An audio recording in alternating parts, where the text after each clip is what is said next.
Hey everybody, it's Chris Fletcher from Music Biz Mentors, and this is Making Money Making Music podcast. And today we get to talk to Freebo. And so I have a little bio for him, so I'm going to read that before he comes on. Freebo is a genuine folk, rock, blues icon who, after over 40 years of recording and touring with many great artists of our time, including 10 years with Bonnie Raitt, is also a multi-award winning winner and finalist for numerous songwriting contests. His compassionate concern for the world and the people around him, as evidenced in both his lyrics and his open stage banter, has helped him connect with the listeners worldwide. Freebo has been making a living doing music all of his life, and we can learn from his stories and journeys. Please welcome Freebo. I think I want to start with, have you had any formal training? Because I talk to people that have and have people that have not. So, and when kind of did that start for you? Well, it probably all started with my mom giving me piano lessons, making me take piano lessons at probably at 5 years old. I had an older brother, still have an older brother, fortunately, 3 years older, and he started taking piano lessons probably like at 6. So I was 3.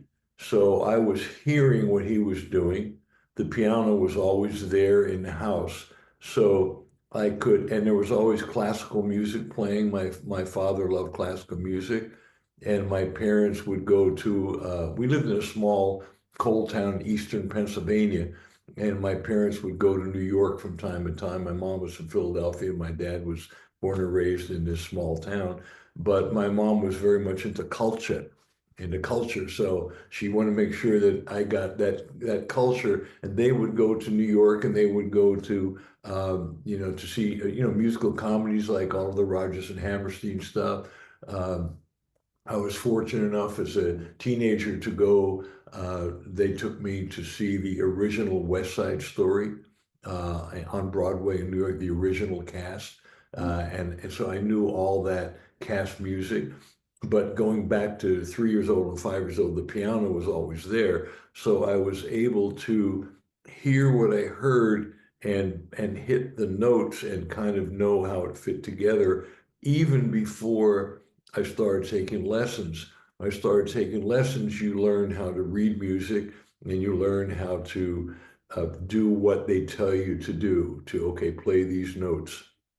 And what I like to say, especially when I talk about creativity, is that in a way that's nice to be able to read music, it really is, but basically the message that you get from a creative standpoint is you're not the creative one. Beethoven, Mozart, Rachmaninoff, all these people are the creative one. Play exactly what they're telling you to play, and don't be making stuff up on your own because these are the people and read the notes. I mean, I know some classical players in the LA Phil who are amazing musicians, amazing technically, and they can't play a 12 bar blues because they don't know how to improvise because they were always told don't play anything other than what's on a sheet of paper. So, they said, would you put the chart in front of me, put not even a chart, the notes. Uh, so fortunately for me, I figured out how it all fits together. And often I would just kind of be fooling around. My mom would come in and say, what are you doing? You're not practicing your lesson. And I'd go, well, I'm just kind of, well, you'll never be a Beethoven, which of course is what Julia Cameron talks about in The Artist's Way is a creative, let's see, creative champions and creative not villains, but I'll think of it later on. But it's the one that stops you from being creative. It puts a critic in your head. So, but fortunately for me, I was enough of a rebel to where I would do that. And I think what was really influential for me is I had one piano teacher who taught me basic music theory, and it was the essence of the 1-4-5 chord progression. And in music, that's really what it's all about. 1-4-5, one being the tonic, five being the dominant, four being the subdominant. And that's what all of classical music is based on. Everything else is just an extension of that, a tangent of that.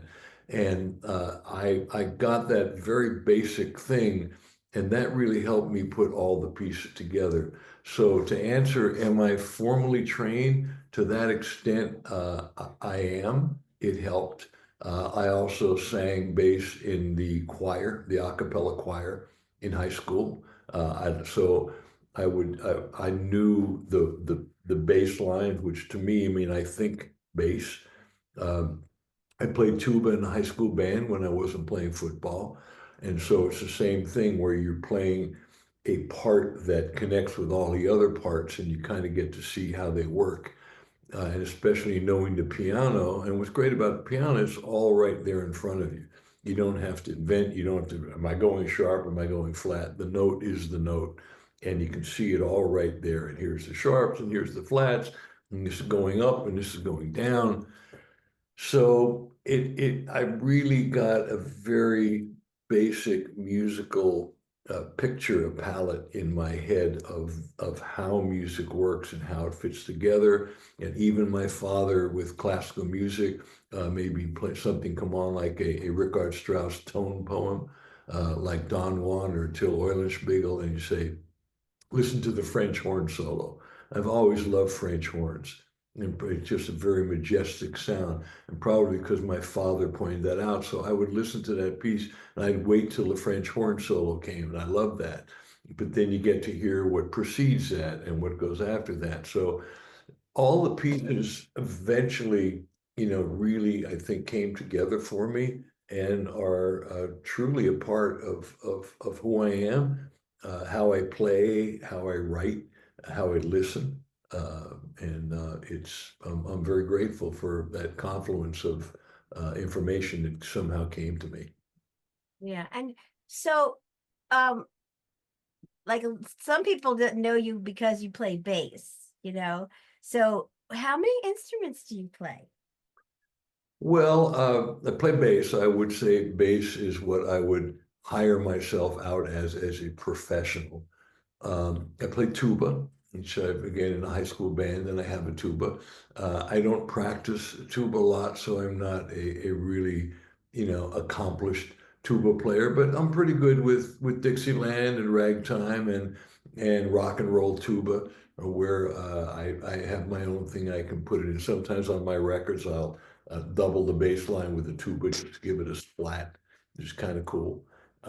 So I like tuba and I'd hire myself out for certain tuba sessions. I play guitar because I actually learned guitar before I played bass.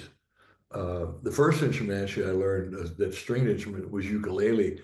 My dad taught me a couple chords on like the probably the very basic six chords on the ukulele, and I figured that out.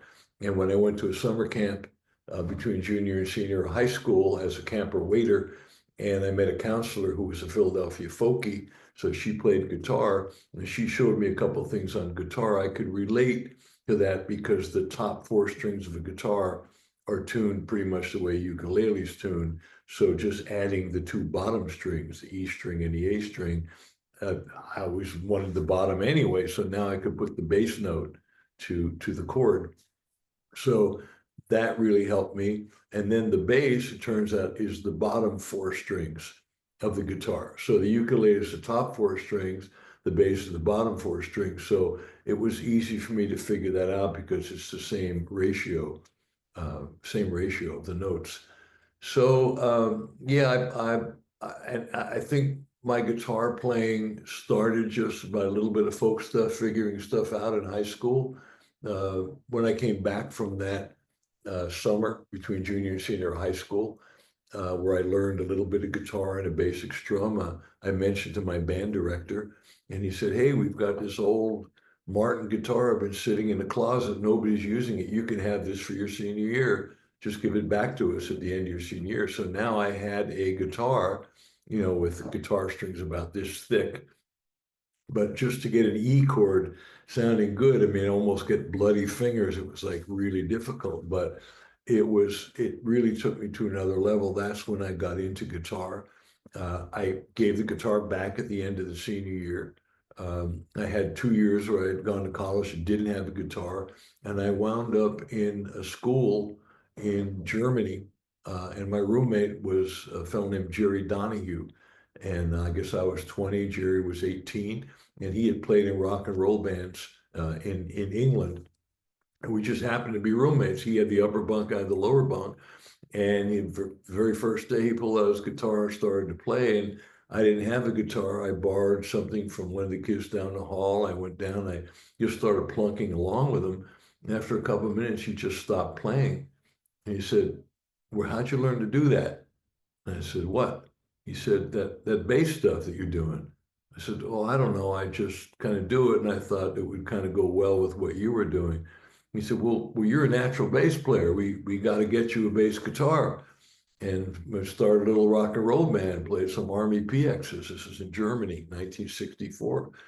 I went, okay, so we got a bass for 50 marks, which was $12.50. It was a frameless bass. We all played out of a Fender piggyback, a Bassman piggyback. So we had the bass in one channel, electric guitar another channel. Uh, I think two guitars and the vocal, all out of one amplifier and a drummer. And that was my first experience playing rock and roll, and really the first time I'd really played bass because I'm thinking that way, right? I'm thinking that way from the tuba, from singing bass in the choir, from listening to bass, from playing the piano. Maybe because I'm a lefty, the left hand is the bottom of the piano, but I was always attracted to the bass, and I've always kind of heard it as a counter melody, which is kind of the way I approach bass. It's a counter melody to what's going on. And maybe that was part of my success with Bonnie when we first started playing together as a duo in the early '70s. But that's kind of how it happened. So I was never a particularly good guitar player until I became a songwriter in my mid 40s and realized after trying to put it together with bands. I would write on guitar, but I wasn't that good at it. But when I finally decided the only way for me to really get this together is to learn how to play solo, get up just with the guitar and me, work through the fears and do all that stuff, and to present the songs and sing and do the scariest thing I've ever done, by the way, and probably the most accomplished part that's really given me more than anything. And in that process, I had to become a better guitar player because it's just the guitar and the voice. So it made me just really focus on that. So now I think I'm a pretty good acoustic guitar player and rhythm guitar player. So I would include that in thing instruments I can play. I play some piano. I'm not great at it, but I would never hire myself out. But it really helps me to write and to consider things. And I played the baritone horn, which is that I played that before I played the tuba. It's the same range as a trombone. It looks like a small tuba. It's an octave higher than a tuba. So that's pretty much what I play. Long answer to a short question. So when did you start? Did you start doing like session work and things like that? And that's how people found you to go on the road with them? How did that kind of begin for you? Well, I like to say life's what happens when you're busy making other plans. So in that story that I said about meeting Jerry Donahue and him saying you're a natural bass player, getting the bass and playing in that band, when I came back that at the end of that year in Germany, I came back to Philadelphia and I went to University of Pennsylvania and I joined a glee club. Again, I love singing four-part harmonies. And I met a guy in the glee club who was had a room right down the hall from me in the dorm, and I played his guitar, and he said, "Hey, you're a pretty good guitar player. I want you to meet this other guy in the glee club, plays guitar and piano, and he can hear a song and a Beatles song, and he just knows what the chord changes are." And I thought, well, gee, well, I can do that. I mean, can't everybody do that? Apparently, everybody can't do that. So but you just, you kind of get to know the musical palette. You can hear what the chord changes are. So I met him, a fellow named Mark Jordan, and uh, I sat down and played with him, and we vibed. And he said, "Hey, we're just starting a band, and we need a bass player." And I said, "I can do that," because I had played bass with Jerry Donahue. That band became the Edison Electric Band, which was a band out of Philadelphia in the '60s. We made one record for Atlantic on their label Cotillion. And in 1968, we were opening for Procol Harum.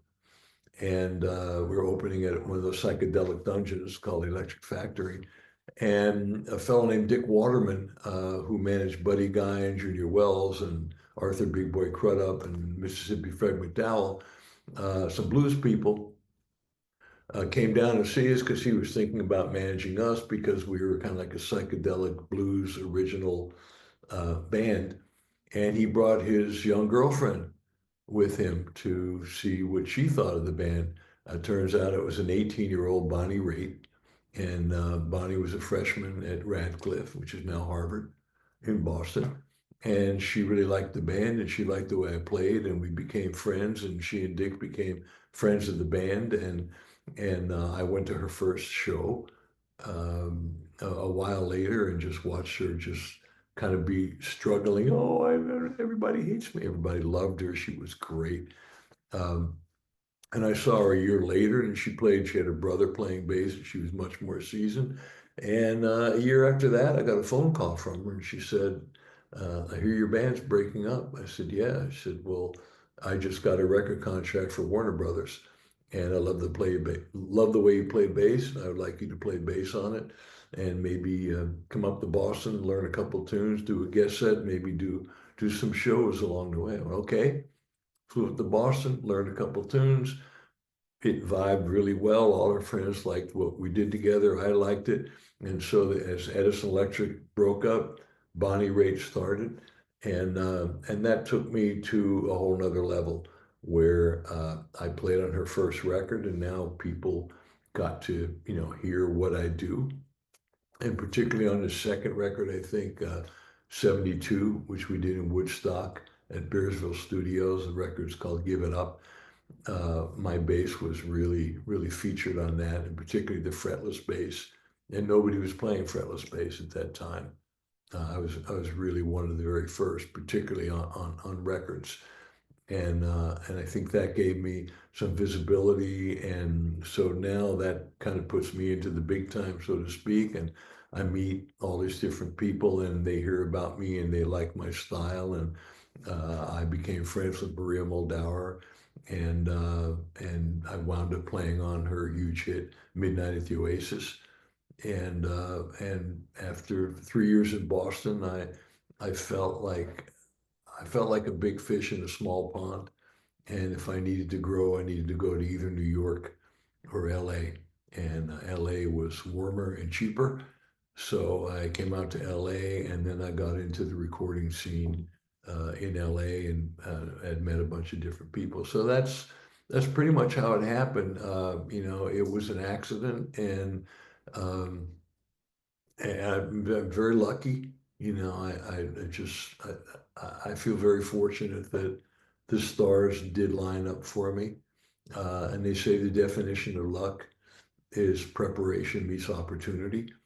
So uh, I think I can honestly say when the opportunity came along, I was somewhat prepared in a way, maybe taking back all the other stories I'm telling between the piano and all the other stuff that gets in your head, so that I was able to do what I do, even on a fretless bass.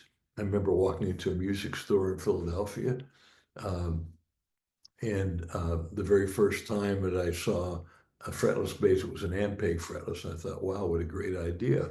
Somewhere between an electric bass and an acoustic bass, an upright bass. But it was an Ampeg. It didn't sound like a Fender, and I was playing a Fender in the S Electric Band. But a year later, I walk in the store, and the owner of the store says, "Hey, look what we got. It's a Fender fretless bass." And I played it, and I immediately put down $50 and said, "Hold it for me." And I eventually paid it off. and I got that bass. I didn't play it for about 6 months because I was intimidated by it. But at one point, probably in either 69 or 70, the band Edison Electric Band had a show in a bar in Northeast Philadelphia, 5 sets a night, 6 nights for the week. I said, nobody's going to come up here. I'll bring the fretless. I played the fretless for that entire week and I haven't put it down since. So all of these combinations, I think, really helped for me to get the visibility that I had and that I have. And like I said, luck is it's preparation meets opportunity. So in a strange way, I had inadvertently prepared for it, and the opportunity came. So I feel really lucky. Yeah, that's a bit it's amazing. Almost everybody I talk to starts one way and then something happens and turns the corner for them, that kind Exactly. of stuff. And so Yeah, well, no, I think that's true, Chris. I think that's the way you find out what you want to do, by finding out what you don't want to do. And so you have to try it. And I think life's really about making mistakes.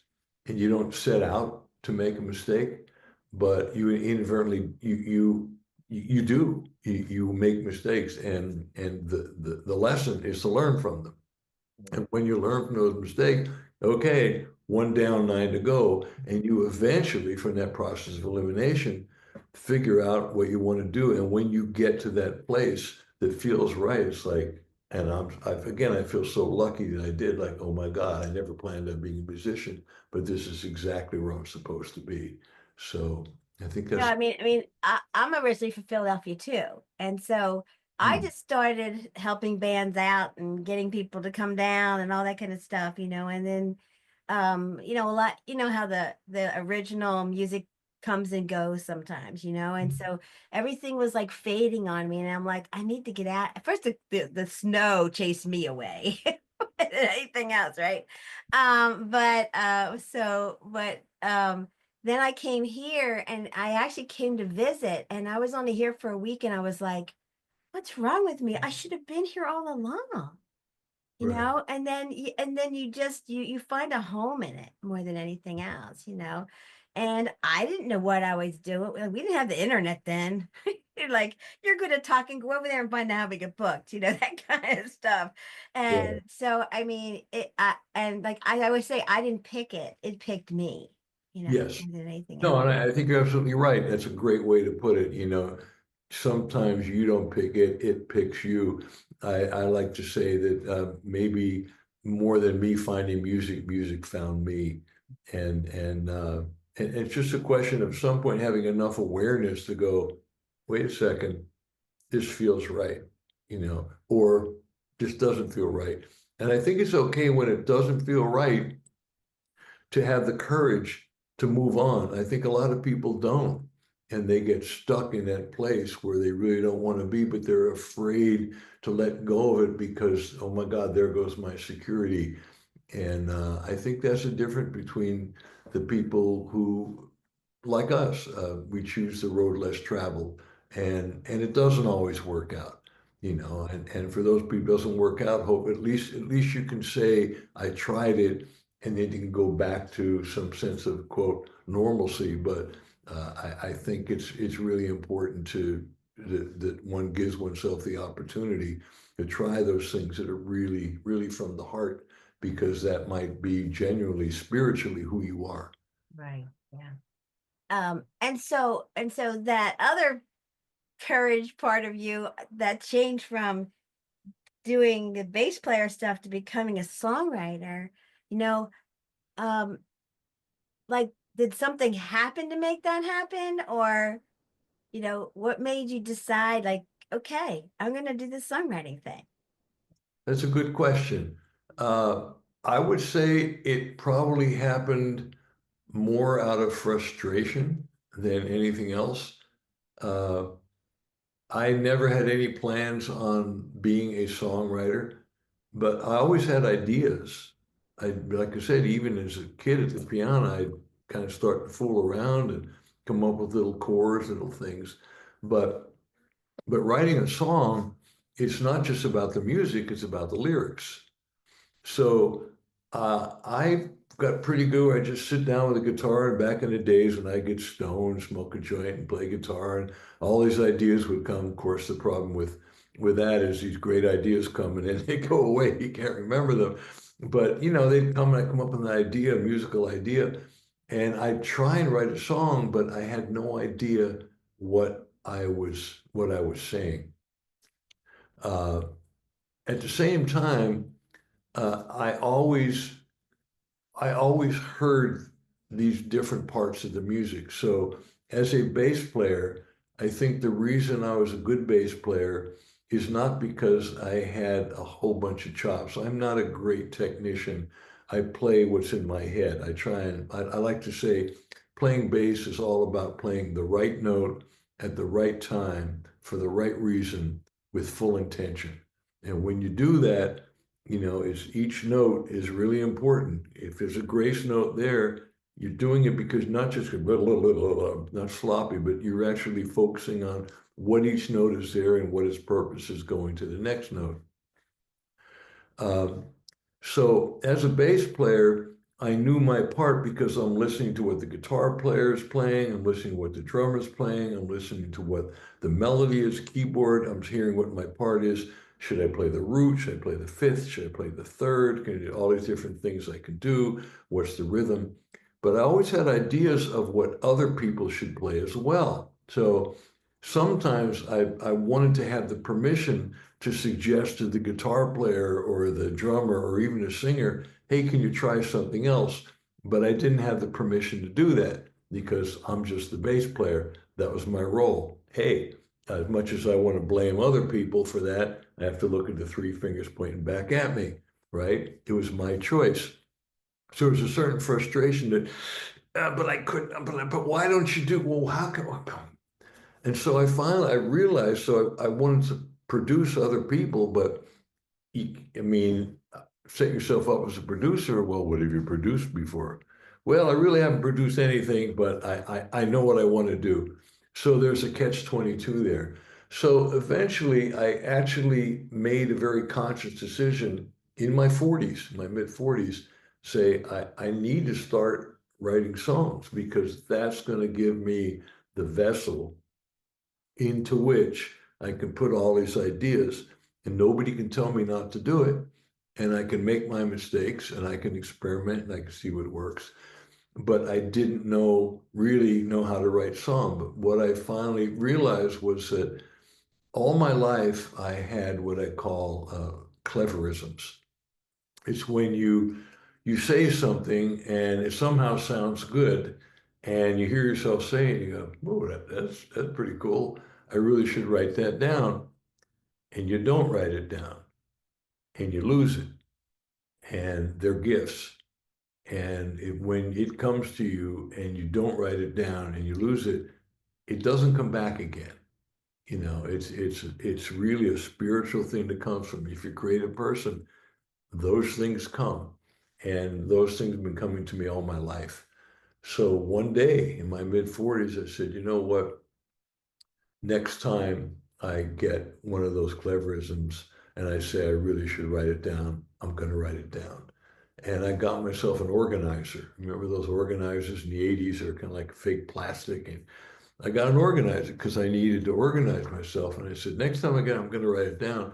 And I was literally I was driving my van. I was a Ford Econoline van up to do a gig up in Northern California to play with my buddy. And I kind of had a little thing going on with him. So I'm thinking to myself, okay, what am I going to say to him? How am I going to approach this thing with this little um, riff we had going on, a little bit of Michigan. So I thought, well, hey man, listen, what I got to say to you, I just want to know, it comes from the heart, you know, and when it comes from the heart, and I started, I went, take it to heart because it comes from the heart. So I thought, oh, that's cool. I really should write that down. So at 65 miles an hour going along, I get this, put my, I do the steering wheel with your leg and I go over and I pull out the organizer and I write, take it The next line, to heart, because it comes from the heart. Oh, so now I had take it to heart because it comes from the heart. So now I put it down and said, okay, at least I wrote it down. But now I have it in my head, take it to heart. And now I hear the rhythm of that. Take it to heart because it comes from the heart. Ba ba da ba, da ba ba da ba. So I went, take it to heart because it comes from the heart. Yes, it comes from the heart deep inside. Ba ba da ba, ba ba da ba, the ba ba da ba ba da ba. So now I have a rhythm template, right? And I'm saying something. Take it to heart because it comes from the heart. Yes, it comes from the heart deep inside, which led me to, if you're wanting a friend, I'll be yours to the end. So please take it to heart because it comes from the heart. That was the start of whatever it is I had to say to him. Like I'm just being honest with you. And I once I had that down, now I'm thinking, take it to heart because it comes from the heart. Yes, it comes from the heart deep inside. Da da da da da da da da da da. Nice little arc to it. And when I got to my little piano, I kind of started fooling around with it. And I came up second verse, take it in stride. We got nothing to hide. If we cannot abide, then we're through. And and and and that became my first song because I started from the lyrics. And that had been my problem. Because whenever I started from the music, I had no idea what the song was about. I couldn't come up with it. When I started with the lyrics, I know what the song is about. And when the lyrics find some sort of a rhythm, I'm a musical guy. So now if I have a rhythm and I can I can come up with a melody for it. So that started me on the songwriting thing, and that was very exciting. I said, wait a second, I can write songs and I really need to learn how to do this. I need to listen to what other people are doing and and so bit by bit it's been about a 25, 30 year journey at this point. And I think I've gotten pretty good. I think I've written some pretty good songs and not that many. A lot of people say, oh, I've written hundreds of songs. Like, really? Are they all good? Are they all finished? Um, I definitely have some unfinished songs, some good ideas. But when I want to finish a song, I really want every word to be exactly what I want to say and the melody be exactly what it is. Doesn't mean I can't riff around the melody and improvise around it, but I want to have a specific melody that's there. And so now I'm actually working on my sixth solo CD, and I'm very pleased with what I'm doing. Uh, I'm getting really nice feedback on my songs. I haven't really followed through as much as I should on the publishing of them, but I think I've got a really nice body of work, and that's the next step. It's like, okay, now that I've got this body of work, how can I monetize it, but at least get it out there? So I feel good about that. And in the process of making my records, when producing my records, I've begun producing other people. And I think I've become pretty good at that because I've always had those ideas on how it should all come together. I've made a lot of mistakes in that process. I've learned a lot from those mistakes. And I think at this point, I think I'm a pretty damn good producer. So it all happened bit by bit. But the answer to your question literally is kind of through frustration. Something was eating at me and I knew I had to deal with it. My creative child was screaming to me, I need to express myself. And I was only expressing so much of myself through playing bass. I had much more to say. And now that I'm saying what I want to say on so many different levels, I feel so much more satisfied, so much more at ease inside, so much more comfortable in my own skin. Yeah, so and you do a lot of events. I mean, you do a lot of events, I can tell you. And I know that's kind of all a lot of it is you do it yourself, or almost all of it you do it yourself, that kind of stuff. Like has I because I know you're very been and very well known at like the folk alliance and things like that. Has that helped with getting out there because you're kind of aligning with the same kind of genre of people and things like that. Yeah. Yeah, yeah. Another good question. I mean, the Folk Alliance, it's really a wonderful community, and it's basically a community of singer-songwriters. It's somewhat misnamed by Folk Alliance because folk music has a certain aura about it. Some people don't like folk music. Like folk has to be three chords. It has to be, it cannot be soulful, and but it's really folk slash Americana slash singer songwriter. And how that world has helped me, Chris, is by networking with other singer songwriters. Number one, hearing and seeing what they do and learning, getting to meet people who do house concerts, which is uh, a wonderful way of getting out there where if somebody opens up their home and has 20 friends come by, all of whom uh, give $20, all of which comes to you, and all of a sudden, instead of playing at a bar for 5 hours for 100, $150, you're walking away playing your songs and walking away with $400 or $500, and you can sell CDs. Um, that was very compelling, and it was a great way to start. Add to that clubs, certain clubs that play that kind of music, then the bigger clubs, some of the small theaters that do that, opening for other people, uh, festivals, and going to the Kerrville Folk Festival. So it opened up a whole world for me where, in a vigilante kind of way, you can kind of do it yourself and you meet people and you showcase at these conferences. You showcase in a hotel room where you're maybe only playing two, three, four songs, and there might only be two, three, four people there. And it's very humbling. And you have to learn how, okay, whether it's two, three, four people, it's no less important than playing in front of two, three, 4,000 people. And you never know who those two, three, four people are. It might be the person who books Newport Folk Festival or Philadelphia Folk Festival or Kerrville Folk Festival. So I've gotten to that point of doing that, and I've gotten to the point where, as I've gotten better from doing that and getting more comfortable, those people who do the booking for whether it be house concerts or clubs or festivals, have gotten to know me and my music. And now I feel very accepted in that world. I've played Philadelphia Folk Festival. I've played Falcon Ridge. I've played Kerrville many times. I've just done a bunch of stuff, Kate Wolf Festival, all the important clubs like McCabe's and Club Passim in Boston. And so I've been doing this now for about 20 years in the Folk Alliance world, and going to the main Folk Alliance conference in Kansas City. It happens like in February, and going to the regional conferences like Far West on the West Coast, and NERFA, Northeast Regional Folk Alliance, and Southeast Regional and Southwest.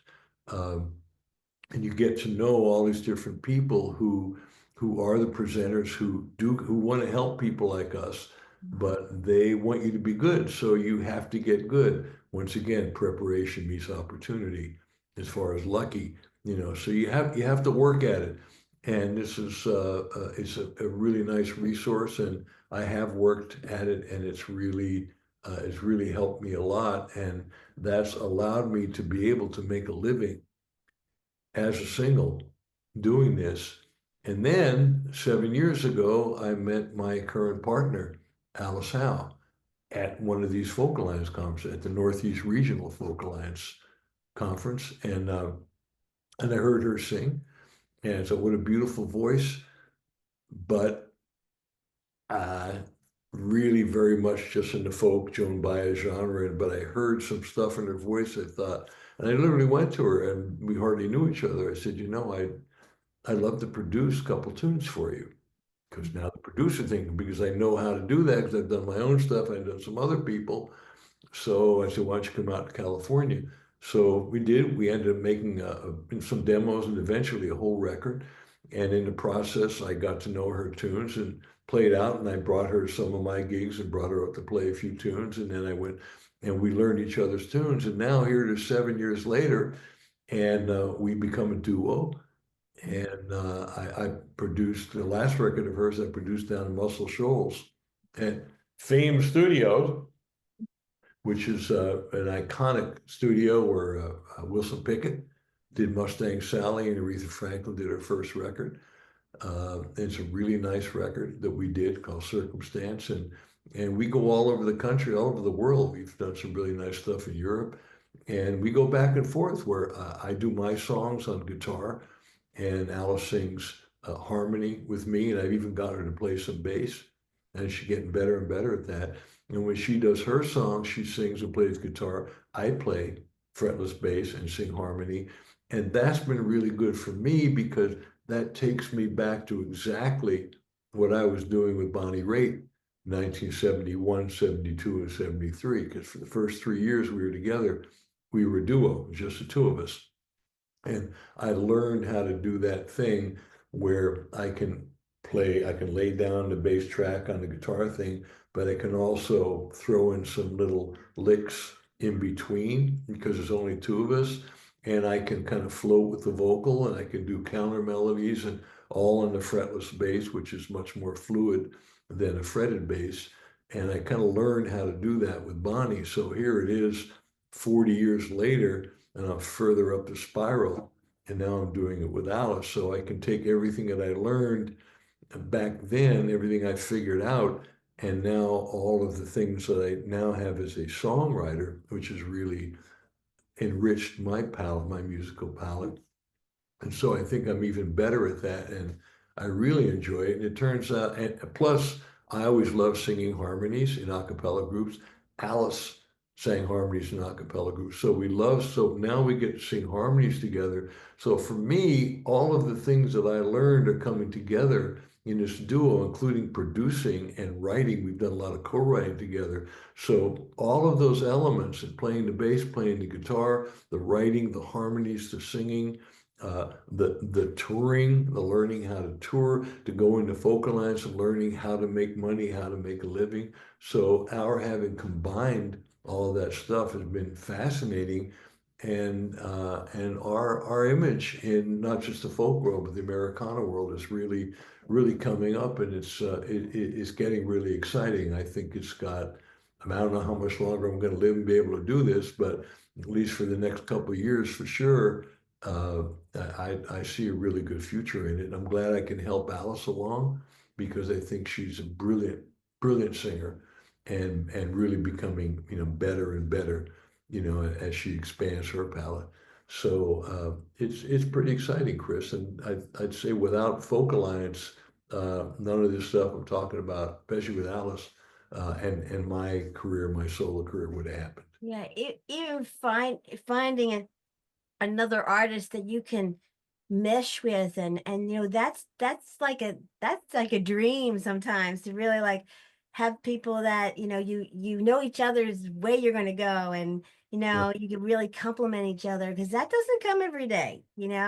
That's Yes, really hard to find. And so, but you had the courage to even reach out to her and say, hey, I like what you do. And coming from another artist, I think especially artists coming up, I think they really like appreciate that, where you go, man, that was a great song, or this is, I never heard anybody play guitar like that, or something like that. And it can come from a fan, but it's different when it comes from a fellow musician, with that yeah. kind of stuff, and not everybody is good at that, other musicians and stuff like that. And so, and to me, a lot of the stuff that you bring up and stuff like that really comes from the heart, and I know, like, you've been involved in the positive music community and all that kind of stuff. I tell everybody that most times musicians that are making a living at it are doing more than one thing. So you're producing, you're going out on the road, you're writing your own songs, you're going into a different kind of community, the house concerts, all that kind of stuff, and it just widens your audience more than Yeah. anything like that. So Well, I'll give you an example. A friend of mine, that I produced a record of his and we co-wrote some songs. Well, he had these two songs that he wanted to record. And he said, I'm coming down to LA. I'd like you to play bass on it.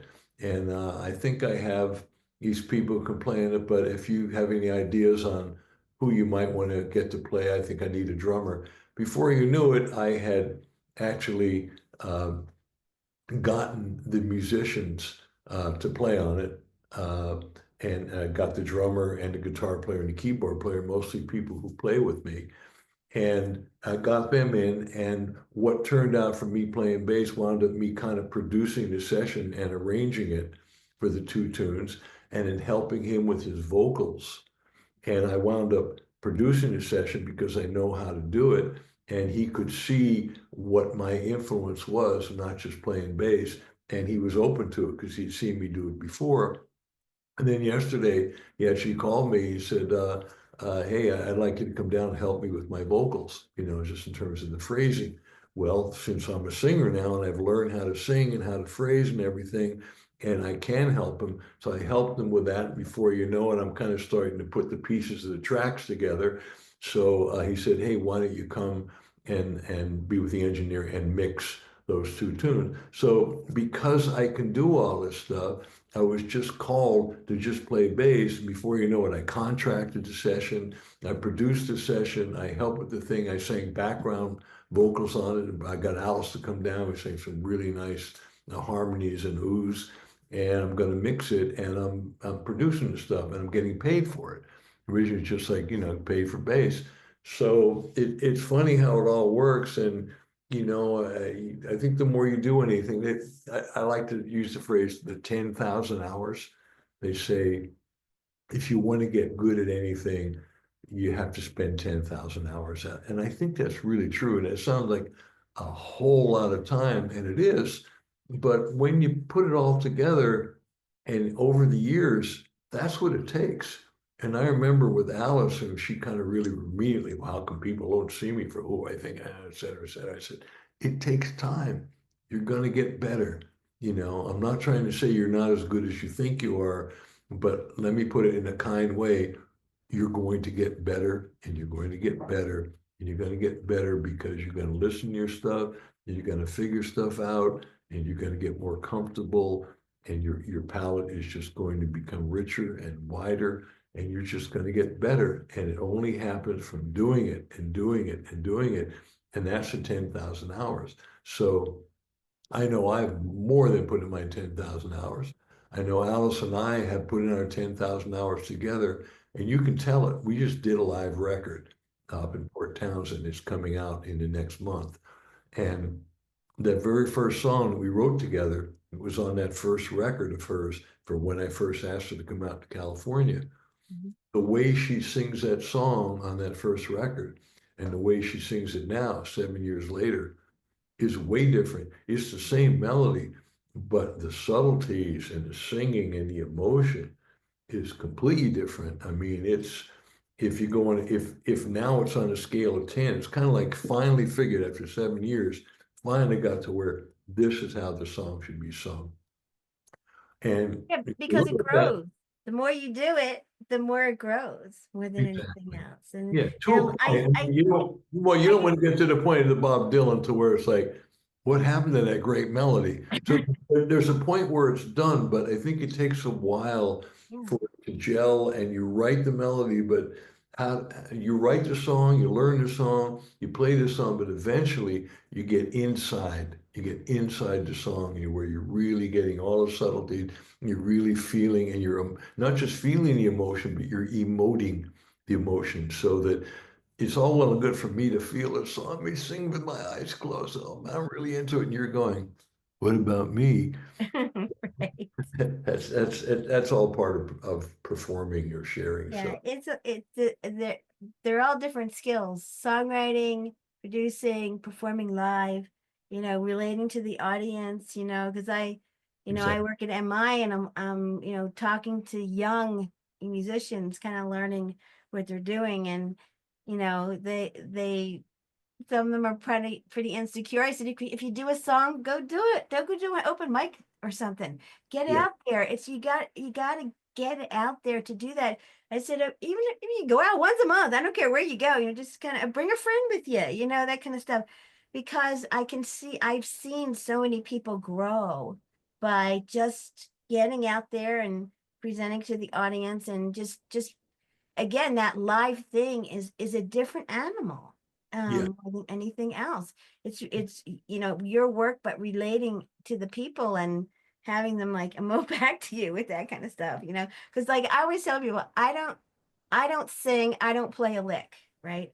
I come from a fan perspective, which is a little different than coming from a musician, you know, right, kind of right, thing, because you guys are playing and saying what I want to say, but I hadn't done it yet, that kind of stuff. So it becomes, really special to people out here. And then it emotes back to you, and you're like, wow, somebody, we believe the same thing, you know. right, right.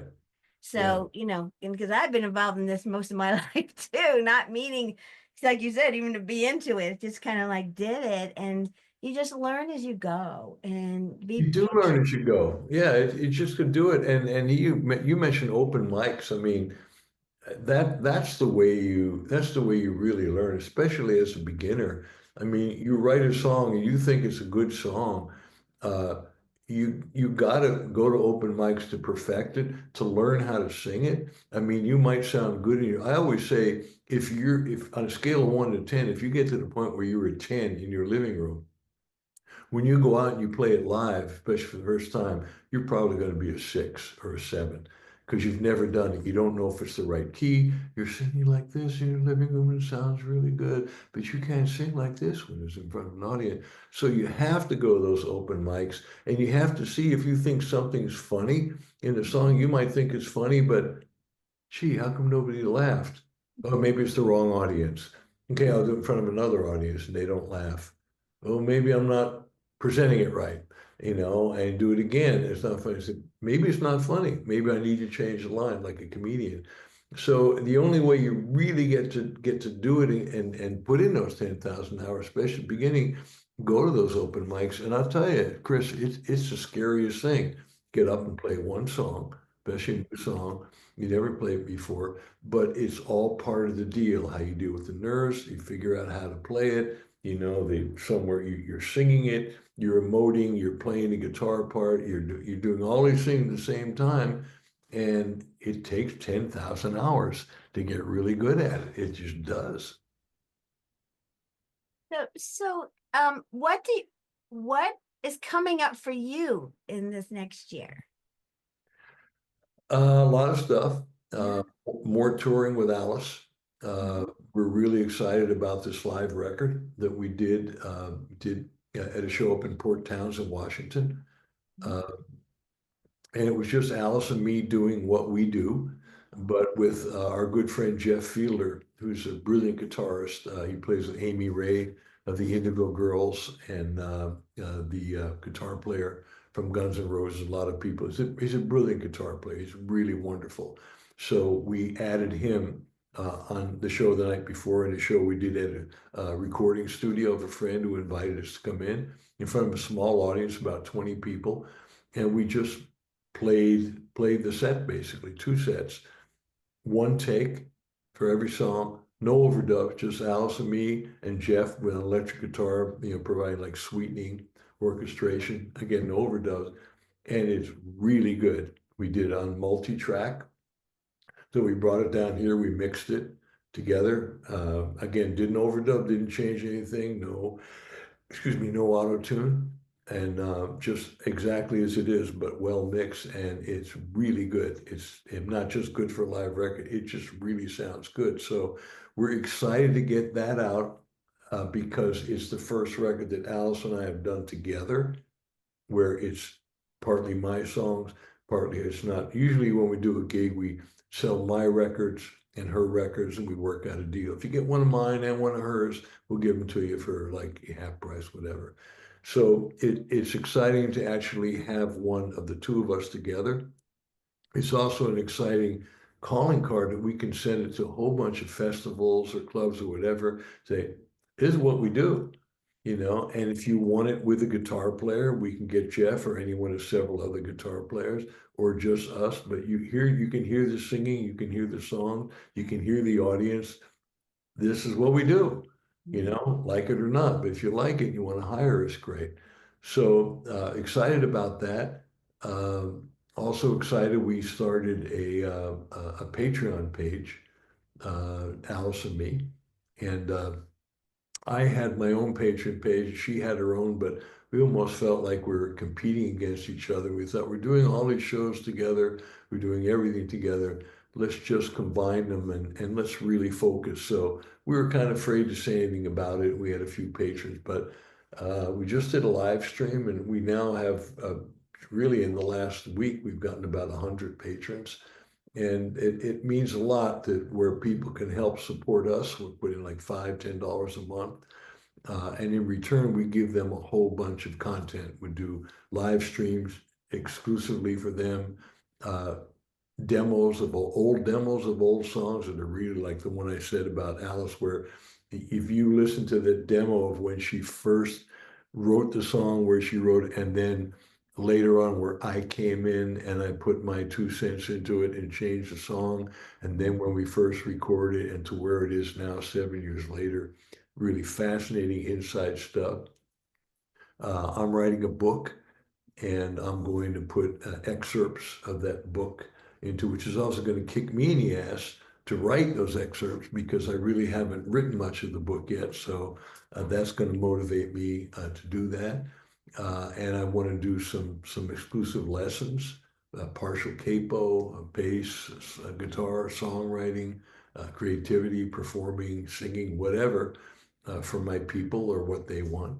The Patreon's a really cool thing that people who really care about what we do can support us. We can give them more than their money's worth. In the process, we don't have to spend all our time on the road, because in the last year of the last 12 months, we spent 9 months on the road and only 3 months here in LA.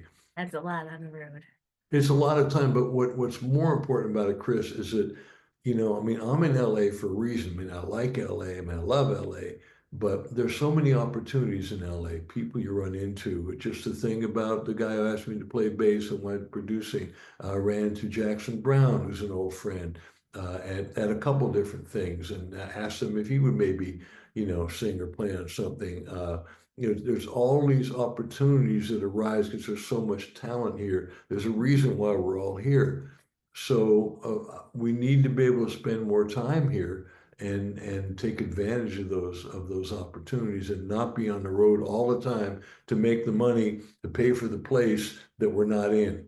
So the Patreon is really going to help us. So we're excited about that. We're excited about going back to Europe and continuing to expand that territory. Alice has a record that she started making last year, with a couple of great tunes on it, that we co-wrote, that we'd love to finish. That probably won't happen. Hopefully by the end of this year, that'll happen. I've been working on a record of mine for some time. It's got a couple of great songs on it that I would like to finish as well. Mhm. So we have a lot of creative things in the fire, and things that just come along. So it's an exciting time, and the challenge is, how do you get to do what you love to do and somehow make a living doing it? And the fact that we're doing that, I mean, not at a real high level of money, but enough money. And I'm going to leave you with this, that and I came to this when I first decided to be a musician back in 1967. I thought, what's the most important thing in life? And I finally came to the conclusion to be happy. And I thought, well, okay, that's pretty simple. And the more I thought about it, I said, no, I mean, everybody wants to be happy. I'm not just about happy like eating a chocolate bar. I'm happy. I mean, a deep level of joy. And I You know, thought, my father told me a long time ago, he said, 95% of the people in the world hate their jobs. And I yeah. said, I'm sorry I have to be part of the 5%. Sorry. It's not, yes, you want to make enough money, but money isn't everything. You know, No, it isn't. Look, it's it's nice, but it's nice to have. look how many people have a lot of money, and they don't seem to be. I mean, you read about it all the time in literature, and people are fighting over money, I like to say money's the most addictive substance on the planet. I really think so. The more money you have, the more you worry about it. Yeah, you're comfortable, but it's like, oh my God, I just lost $1 million in the stock market. Yeah, but you have 59 million left. Yeah, but I left it. Yeah, but you have 50. Wait a second. You It's know, in perspective, it's right? perspective. So back in '60s when there was all this crazy stuff going on, I came to the conclusion the most important thing in life is to be happy. And I thought, what makes you happy is doing what you love to do. Right. And I had just really started playing in this rock and roll band and gone from my failed college career and just bouncing around. And oh my God, who am I? What's going to happen to me? And I went, wait a second. Uh, I'm playing music and I'm good at it. And I've always been good at it. And if I can make enough money for what you really need in life, and I thought about that for a while, I said, well, what you really need is food, clothing, and shelter. Because without that, you'll die. Gotta have that. But you don't really need anything else. So I thought, if I can do what I love to do that makes me happy and make enough money that I can pay for my food, clothing, and shelter, I have a really good chance of being happy the rest of my life. And literally at that moment in 1967, I remember clear as day, I said, that's it. I somehow found what I want to do. I'm going to be a musician the rest of my life. That's what I'm going to focus on.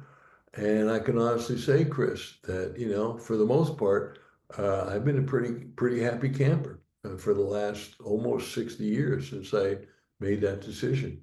And I think there's something that's really important to call it that 5% of the 95% of people who really don't like their jobs.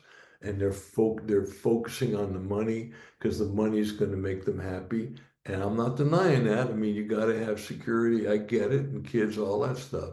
But ultimately, I think you want to wind up doing something you love to do. And I'm the most grateful person in the world that it found me. It found me.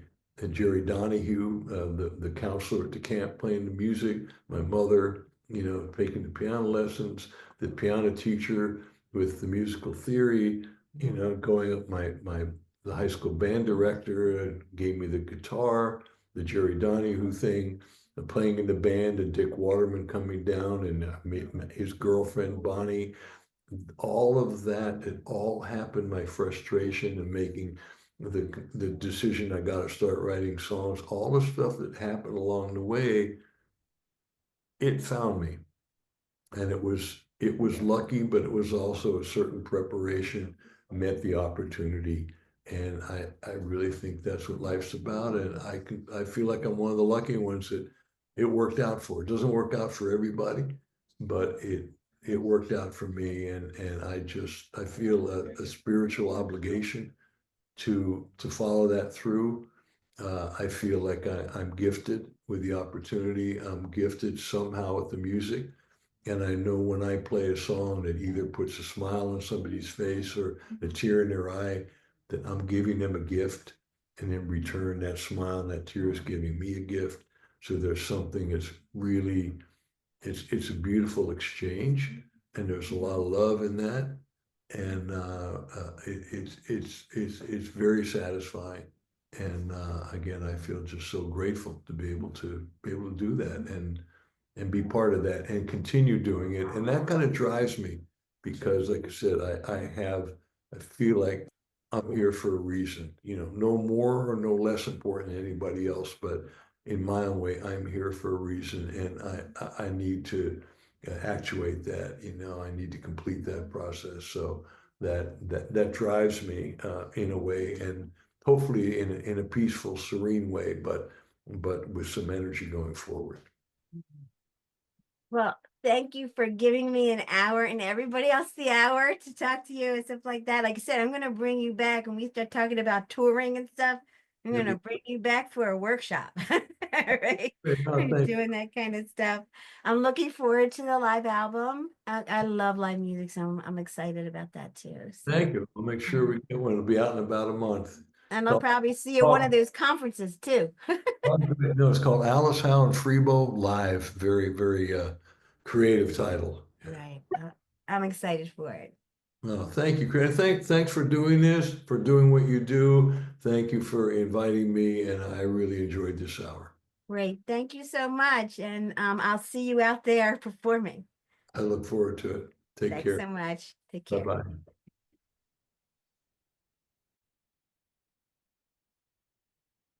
So that was Freebo. You can find all of his information on freebo.com, freebomusic.com. And he's in the LA area, but he plays all around the United States and the world. So hope you can catch them sometime. So I'm going to let you guys go. This is Chris Fletcher from Music Biz Mentors, and this is Making Money, Making Music. Thank you for joining us.